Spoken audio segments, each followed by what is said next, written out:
episode 222. When we hire, we are very upfront telling them that the training is so important, for one, for Dynamic, and two, for the industry, and three, for themselves.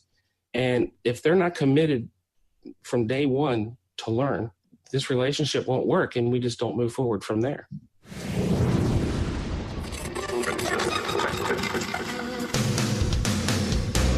Welcome, aftermarketers, to Remarkable Results Radio. Listen to learn just one thing from today's episode on your journey to remarkable results.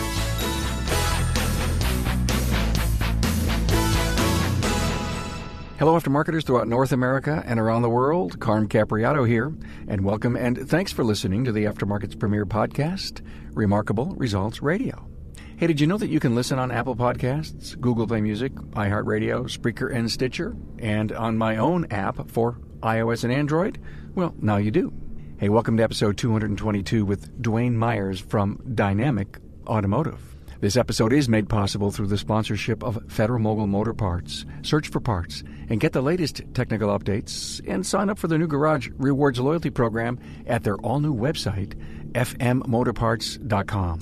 Hey, I want to thank my new Facebook friends, Brian Jeffrey, Ian Adamson, Austin Miller, Chris Cox, and Mark Willis. Search for Remarkable Results Radio on Facebook and like the page and connect with me. Thanks. Do you know why you listen to the podcast? Well, I believe you enjoy the extraordinary content that embodies wisdom and expertise from successful aftermarket professionals and industry thought leaders. As a topper to the value of the Remarkable Results Radio podcast is the weekly Town Hall Academy, which showcases your peers together to tackle a single trending topic. You'll find the Academy lessons at remarkableresults.biz/learning. It's easier than ever to listen. Now, besides all the popular podcast venues, just go to your app store on iOS or Android and search for Remarkable Results Radio. Download and get all the podcasts at your fingertips. Now, meet Dwayne Myers. Dwayne and his business partner were very early adopters of the podcast as they were featured in episode 2, 3, and 4. Now, that was back in the day. And those episodes were well worth the listen to learn about starting a business, going through the recession, and partner dynamics. Now, no pun intended. See, their company is Dynamic Automotive. Dwayne has graced the podcast as a roundtable guest, and he's been on the Academy. I asked Dwayne to come back for a one-on-one interview, as he was recently recognized by Autocare and ASE as a 2017 world-class technician. Besides showcasing a winner of this prestigious honor, I wanted to learn more about what motivates Dwayne and how he builds his teams. Now get prepared for a story that starts in the Army and ends with the World-Class Technician Award. It seems that everything Dwayne did in his career helped pave the way to this recognition. Listen to Dwayne's message that anyone can have success. He says, don't be afraid to give up the good to go after the great. As always, a guaranteed, jam-packed episode. Now here we go with Dwayne Myers, who says, being positive is contagious. Hey, welcome to Dwayne Myers from Dynamic Automotive. Good morning, Dwayne. Good morning, Carm. So, Dwayne, you're here for a real specific reason. You've received a really high honor in the industry from the Autocare Association and the National Institute for Automotive Service Excellence, we all know as ASE.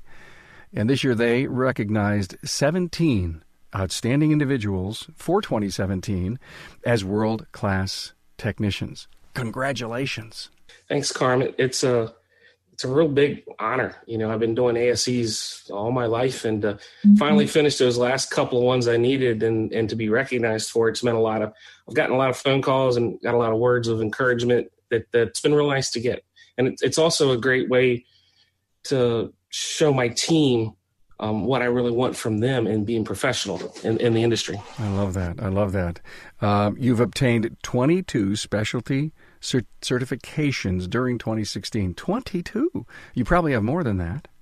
Couple. I think I'm at 27 right now, and I read all of them except for the G1. They don't have the research for that yet. So you obviously qualify, and here's a quote from Bill Hanvey. Recipients of the World Class Technician Award are truly the best of the best in the Autocare Association, and they're proud to recognize these professionals with ASE. Bill Hanvey goes on to say, passing 22 ASE tests is a monumental achievement requiring exceptional growth and skills. So congrats for that. And there's another reason you're on. You were part of the early days of the podcast, episode 2. 1, 2. And here we're in the 200s, and you were on with your partners, Jose Bueso and Lee Foreman, with Dynamic Automotive. And that was back in the day. We did this very, very long interview, and I decided to break it up into 3 parts, part 2, 3, and 4. So thanks for helping kickstart the podcast.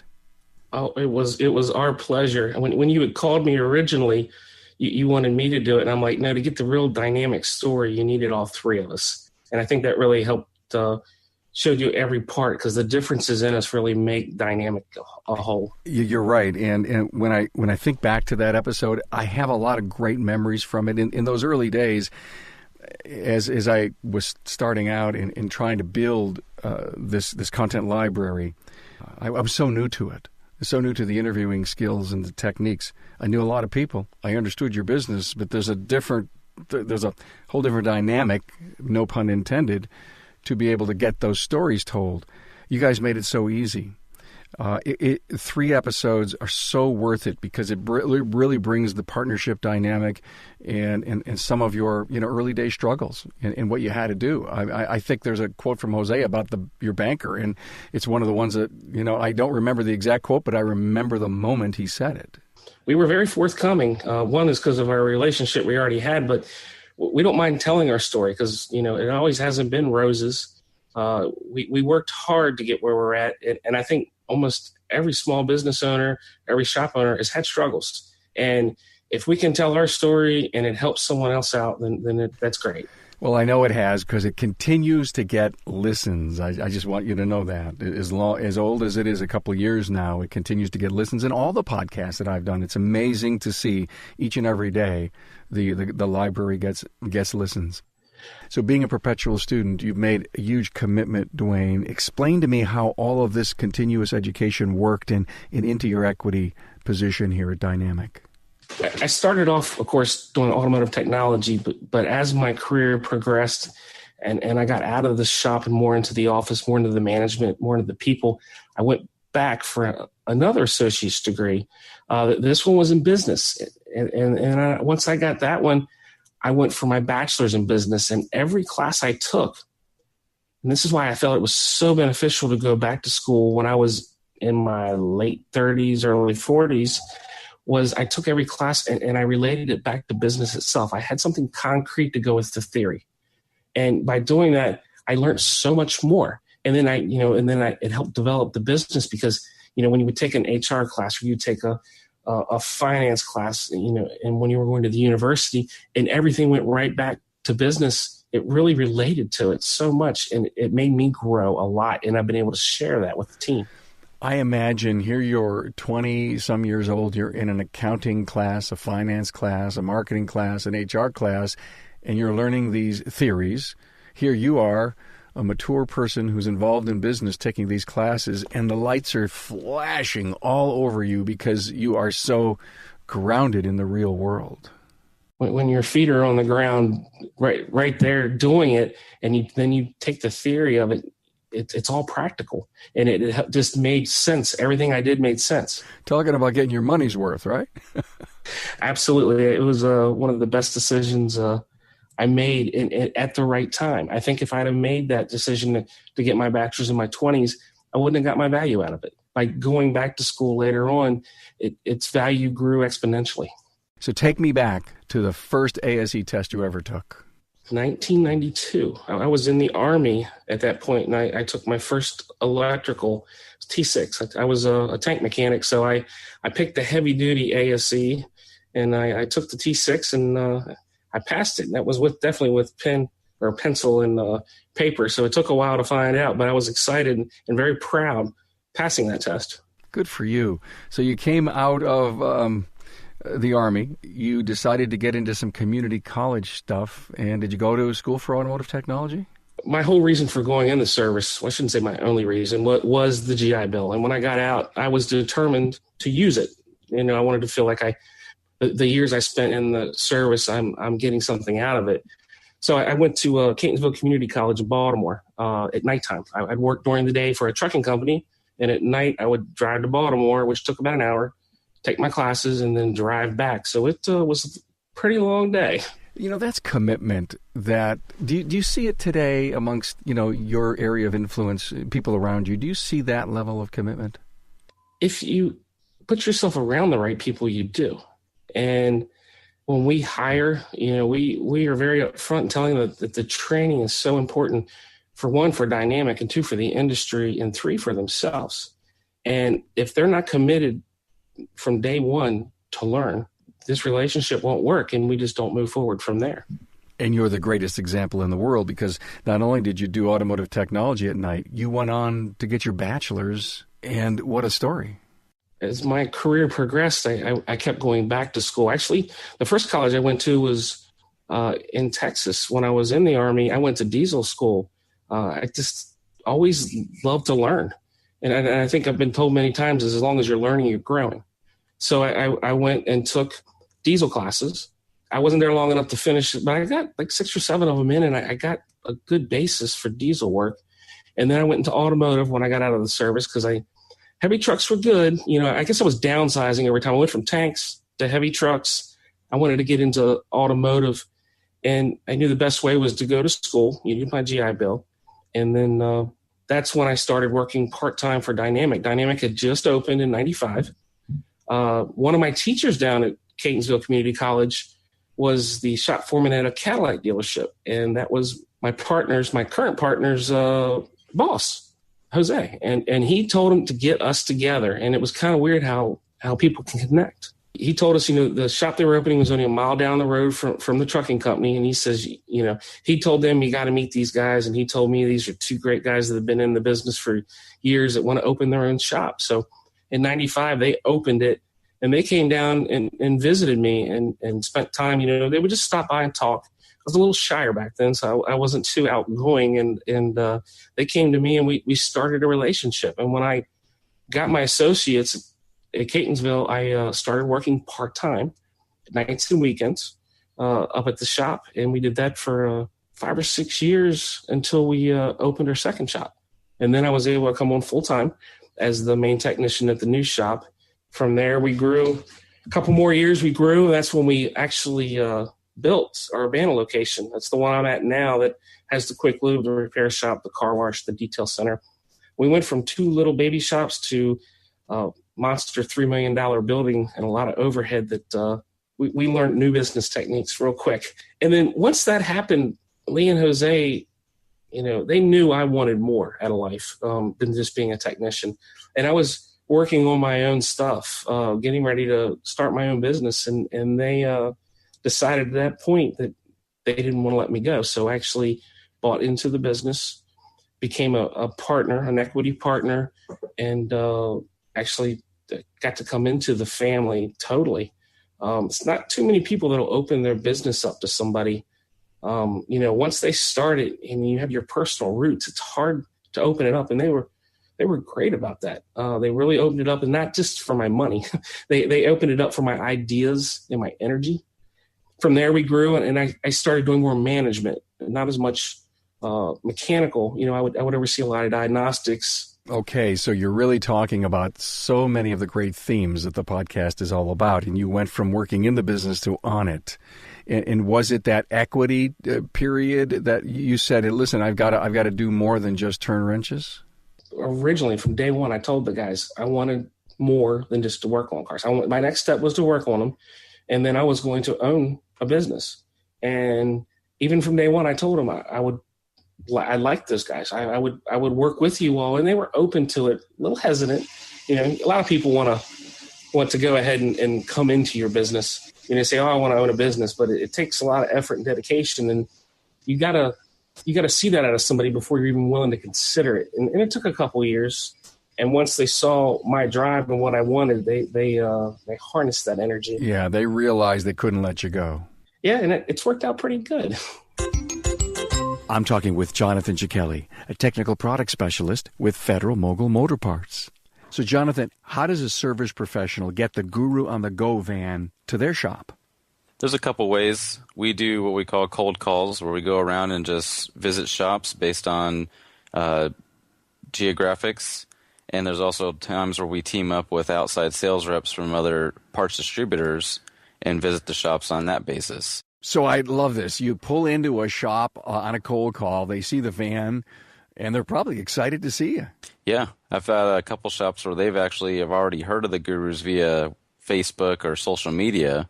So when I show up, they've already been signed up and taken online classes, and now that the van's there, it's really easy to book a lunch and learn. So you're really an extension of the Garage Guru training centers. Yes, absolutely. So you're all done with your lunch and learn. You spend 45 minutes to an hour. Probably that's all you can really get from a busy, busy shop. What are the technicians saying about your shop visit? Oh, they love it. They thank me, every second I'm walking out the door and just can't wait for me to come back again. Federal Mogul Motor Parts' Garage Gurus is your go-to source for the vehicle training, technology, and answers you need to keep your next job on track. On-site, online, or on demand, the Gurus are here to help keep your business and your career on the road to success. Visit fmgarageguru.com. So many technicians today that are in the industry, and so many trainers, directors of trainers, and people that work in so many areas of the industry started somewhere. And I love your story. And it needs to be an encouragement for anyone listening to the podcast, and that is you can be a technician, you can go back to school, you can work and go to school, you can put your aggressive foot forward and say, hey, listen, I want in or I'm moving somewhere. To an individual like you who got the equity deal, given everything you've had, got recognized as an ASC world-class technician, people may not recognize where they are in life, but where the opportunities lay ahead of them. And that's really such an encouraging story of yours. Yeah, actually, Jose loves to tell that story. He actually helps a friend of his out at the local community college here in Frederick and goes in and talks to an entrepreneur class. And we always laugh about this. As I was working on diesel engines, I was rebuilding diesel engines, transmissions, differentials, all day long. I'd do 30 or 40 a year down there at the trucking company. And I'd have all my stuff laid out. And I was making okay money. At the time when they hired me, I started, and Jose being old school, he goes, I want you on board. Great. You're hired. You're starting at minimum wage. And my chin hit the ground. And I didn't say a word. I just shook my head. Okay. And Lee, not in front of me, totally disagreed with him, but Jose's like, that's what we do. And this was back in the mid-90s. He goes, we start people at minimum wage. It's how we do things. And so for a week, I worked at minimum wage. I didn't tell a soul because I was embarrassed by it, but I knew I wanted to work on cars. Your gut told you this was a good move. It was. And a week later, Lee's like, here's a raise. A week later, here's another raise. It quickly moved up. You were being tested. I wasn't mad, but I always say, don't talk mad. And I wasn't happy with what he told me. And I understand now as a business owner why he did it, especially back then. The business has changed. Every day the model for business changes and is getting ready to change even more drastically in the next few years. Sure is. I love what you just said. Don't talk mad. That's a great quote to remember. I was in an interesting situation once, and I coined the phrase, don't think out loud. I actually have that talk with all my new managers, and maybe this is wrong, but I really think that they need to make a mistake before I can try to correct it. And they'll talk mad, and then we'll talk about that talk and say, in the end, I just say, just don't talk mad. Walk away, go away, do whatever you need to do. But whatever comes out of your mouth when you're mad is wrong, period. And it's so easier. Than later, instead of you going into their world, bring them into your world and have that talk. And you'll get a positive result out of it. I agree with you. Empathy, being there and having done that and coaching from those moments is a lot better than going to a class and saying, now, if this happens to you, here's what you have to do. It's so tough to recall that. You need to have made the mistake to learn the lesson. Failing forward. I think I remember reading a book on John Maxwell about that, and it really does, it pushes people to try new and different things. So you were saying Jose is working with an entrepreneurial group. You're involved, I believe, in your local colleges to help on an advisory board to give them their guidance? All three of us give a lot of our time back to the communities, because nowadays we feel that the more you give to the community, the more buyback you have, and the better you're going to be as a business, because people are going to come to you naturally without even advertising. And I do, I have a couple company things I do as far as volunteering. I volunteer for Frederick County Business and Industrial Cabinet, which is basically, I represent small business for the county, and I'm the voice for the small guy. And then they have other things. They have big business. They have healthcare. There's all different kinds, and we sit and talk to the county executive about what's going on, because she really dictates policy and what's going on in the county. And, it never hurts to know people, and it's a great place to meet and connect with the movers and shakers in the county, because when you go to expand or you go to move or you have something that needs done, you have someone to talk to. Are you getting eartime with legislators, the people that are actually sometimes creating these crazy laws? County-wise, yes. State, I know a few people, but I haven't really ventured that deep yet. But county, it's working for you. Yeah, it does, because we're all 4 shops are in Frederick County right now. By concentrating on Frederick County, it inherently helps us. It's that you give, you get back. And that's another reason why I actually just recently joined the Frederick County Workforce Development Board, because we know our future is in trouble when it comes to labor. Our challenges as an industry is getting talent and getting people in this industry. And so being on this board, I hope I can learn the programs, help develop programs that will work to get people into the industry, to get them trained so that we don't have a shortage across the board.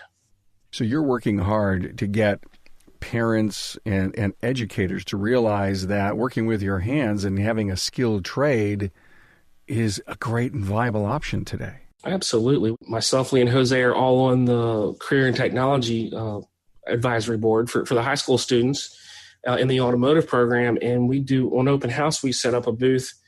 And when they walk around, we don't talk to the students. The students kind of already know what they want to do. It's the parents.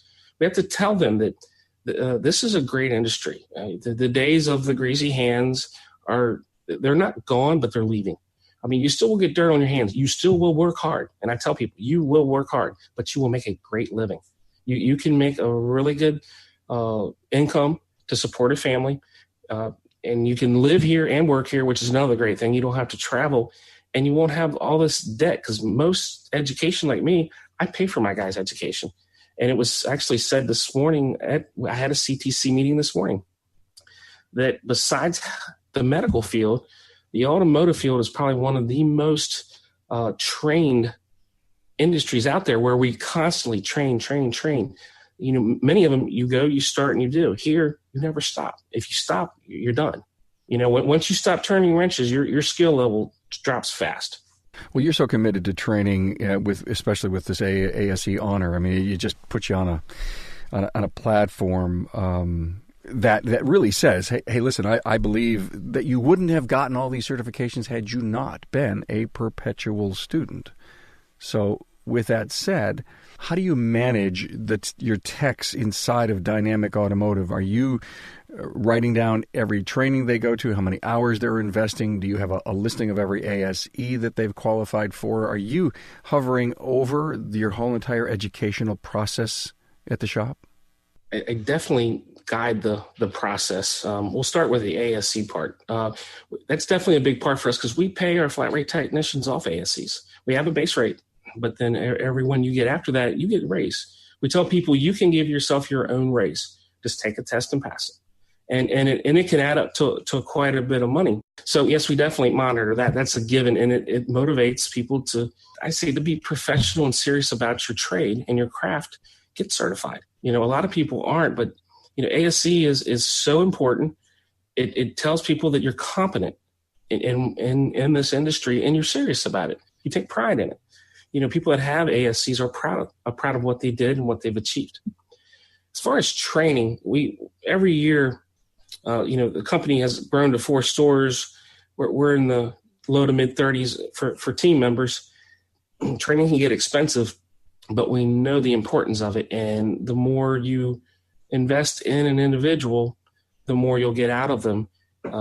So what we try to do is we spread out the wealth. We write down our main training, you have vision, auto mechanica this year, ratchet and wrench this year, of course, Apex is this year.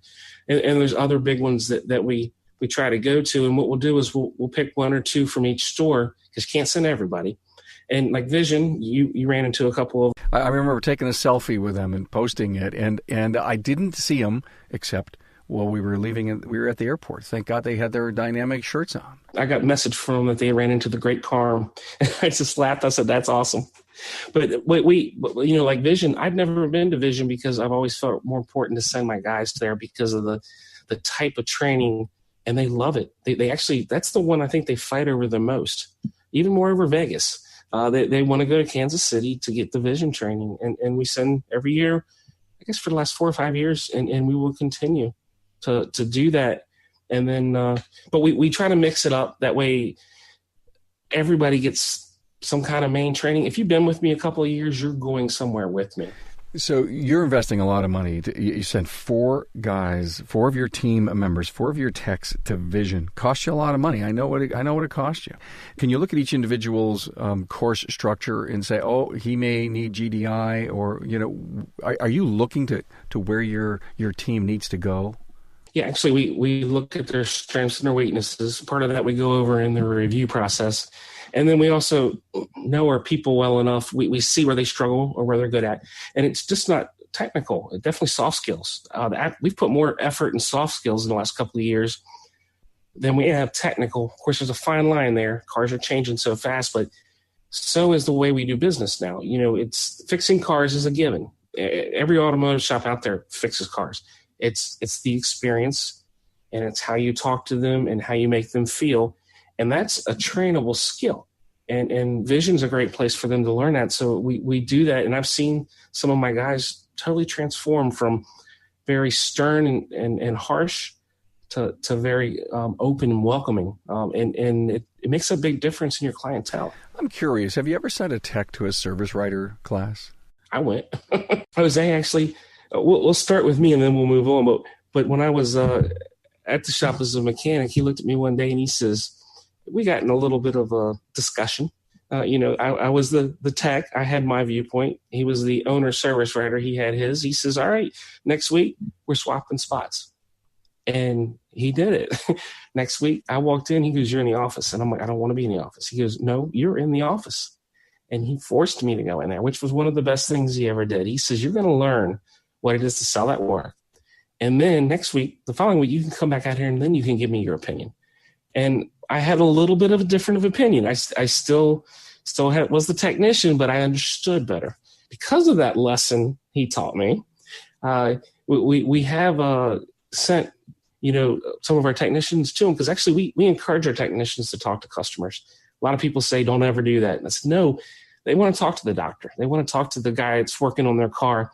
And luckily we have some really good ones that are great conversationalists and can talk to people.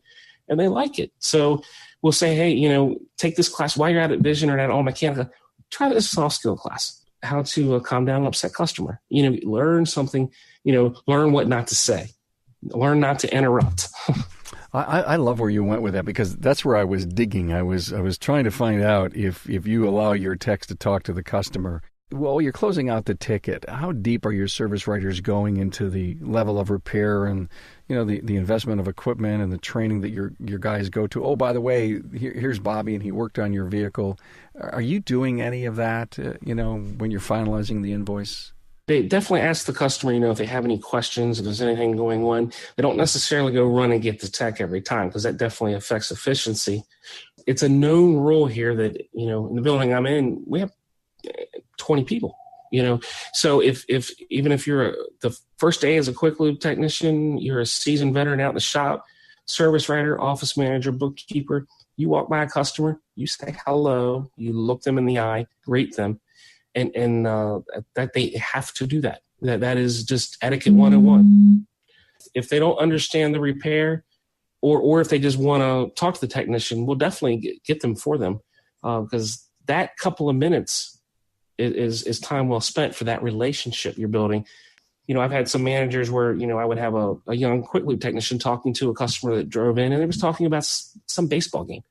And they talked for 5 minutes, and the manager would be like, they're not working. I said, give him the 5 minutes. That 5 minutes will pay dividends down the road because he's building a relationship with that customer. Yes, it's going to take 5 minutes longer to get his car done, but I don't think the customer's going to worry as much because he had a good experience. Rapport and trust in the actual guy who's turning the wrench. You were just mentioning the future, how business models are going to have to change. We're going to do business differently. What's going through your mind on that? It's exciting.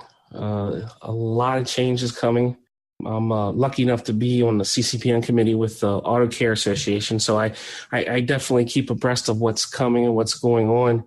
I like the direction of the industry. It definitely going in a different direction. I know, I'd say in the 80s, they had a big change. Mid-90s, when ODB2 came out, there was a big change.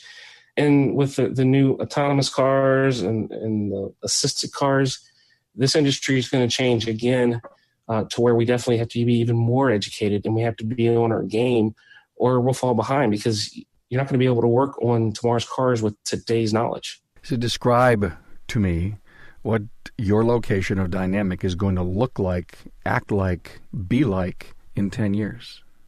I see us growing as a company because we invest in our people and in training, and we empower our people. And because of that, we're going to grow. We're going to have more locations. We're going to stay on top of this technology because one is the training. Two, we hire the right people, and then with the right attitude, we're going to be, up there with the top shops. You may see some shops fall off, and that's where you'll see the better shops pick up and grow. I've seen quite a few of my friends start opening more multiple shop locations. It seems to be a trend that's going on. But in 10 years, I see us working on cars less because they're built better. But I see there being more cars out there, so you're going to have to capitalize on what's there. And I still think the people part of the business is going to be key. Again, it'll still be, yes, you have to fix the car, but the experience has to be there for the customer. Of course, the car might be able to drive itself to us then, but hopefully we still get to see them.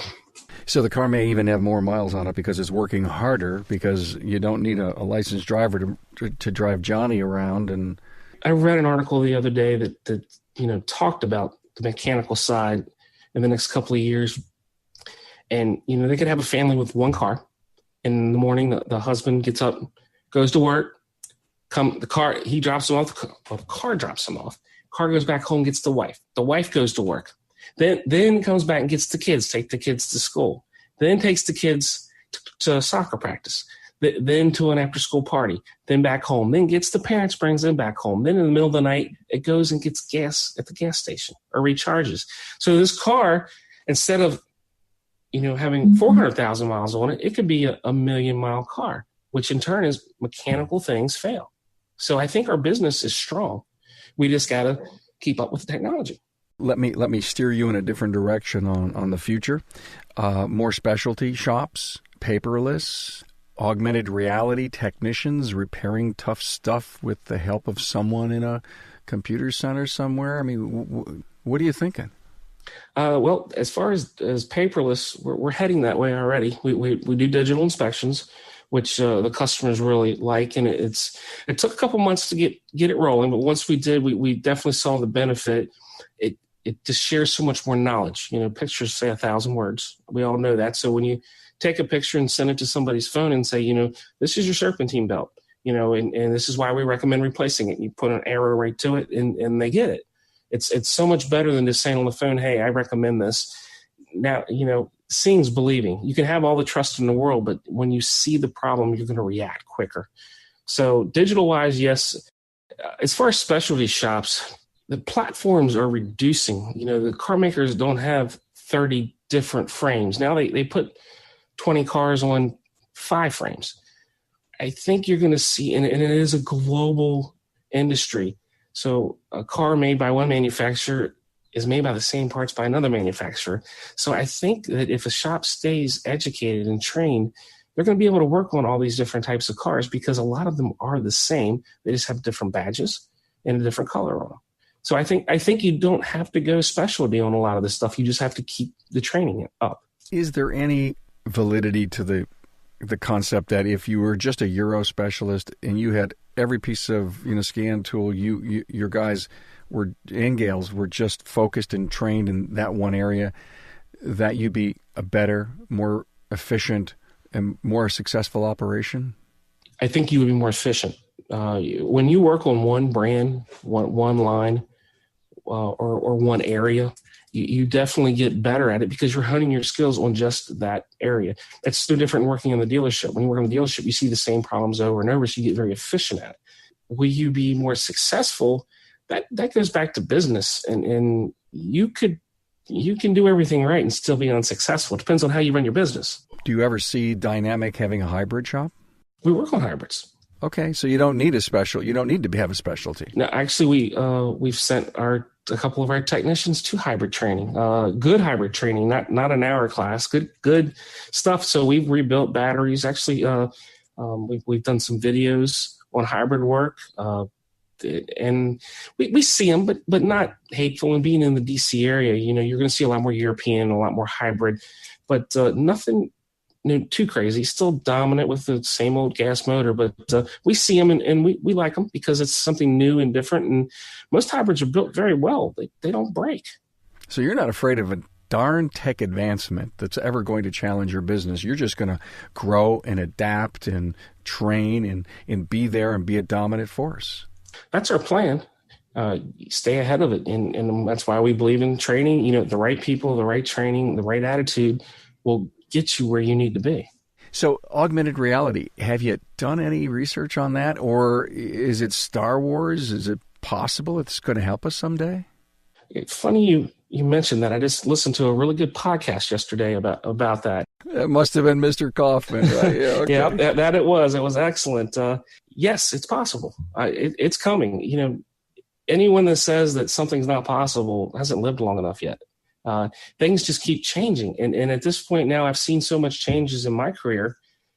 I think there'll be as much changes in the next 5 years as I've seen in the last 30.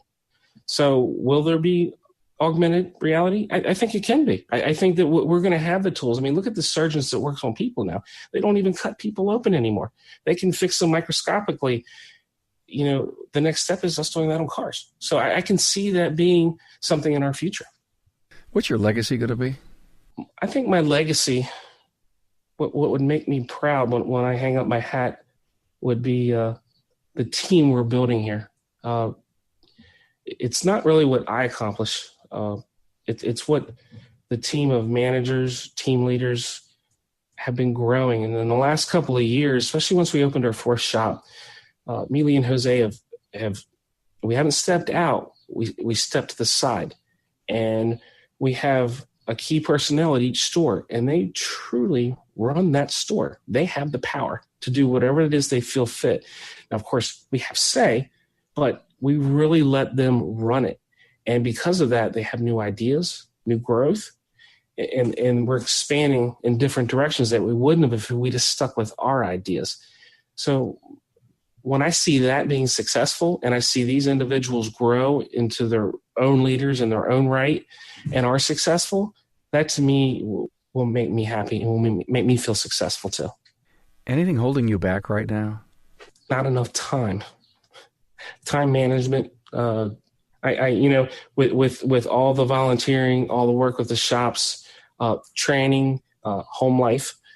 There's got to be a balance. You got to book time for all of that. Do you live off of a calendar, to-do list? How do you make all this happen?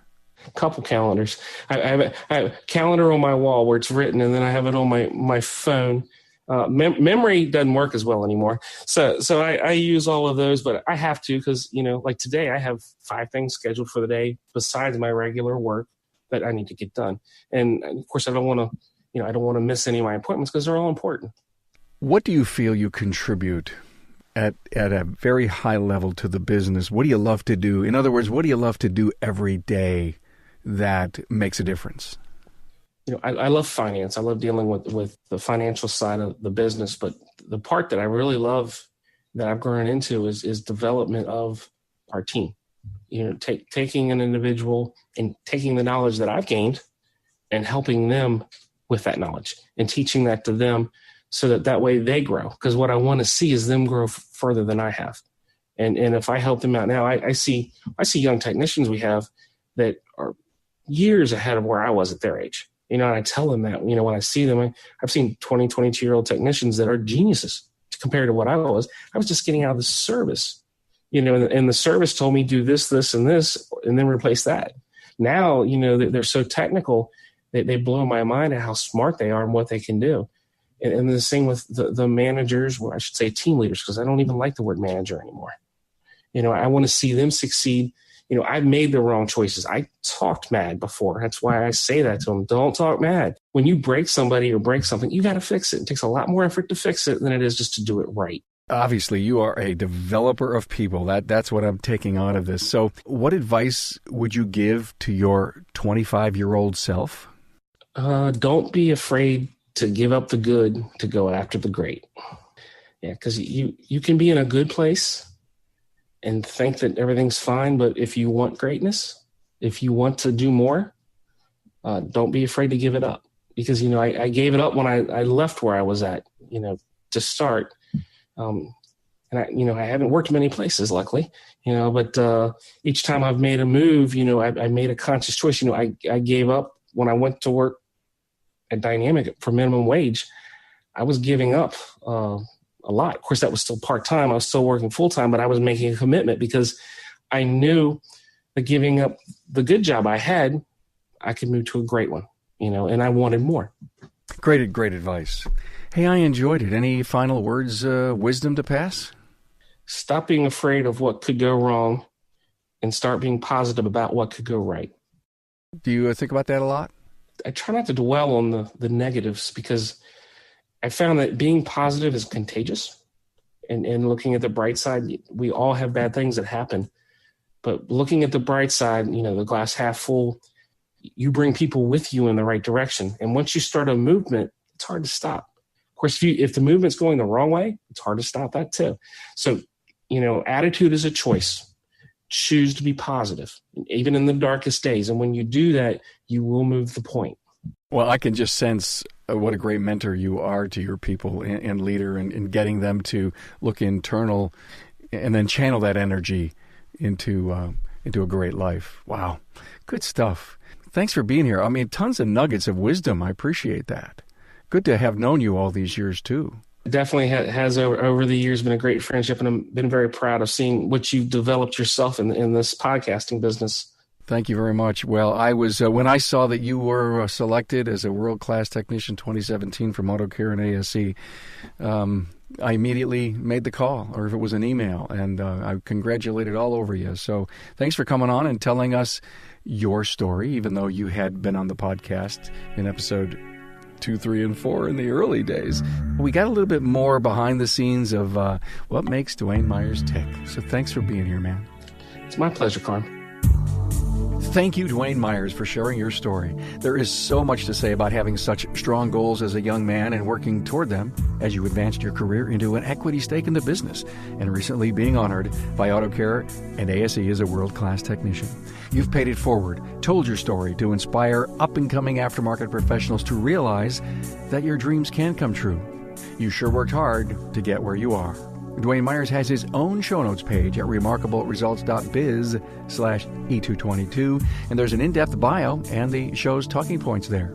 Hey, thanks for your support for the podcast. I know you are finding a treasure trove of wisdom in the archives, so if you have any questions or comments, email me at carm@remarkableresults.biz or head over to the contact page on the website. Please share this content-rich resource with your friends. There's a lot to go around. It's easy. Email the episode link, share my Facebook page, Twitter account, or LinkedIn connection. You know the richness grows because you help ripple the water, and I appreciate it. Thanks for being on board to listen and learn from another inspiring aftermarket professional. Until next time.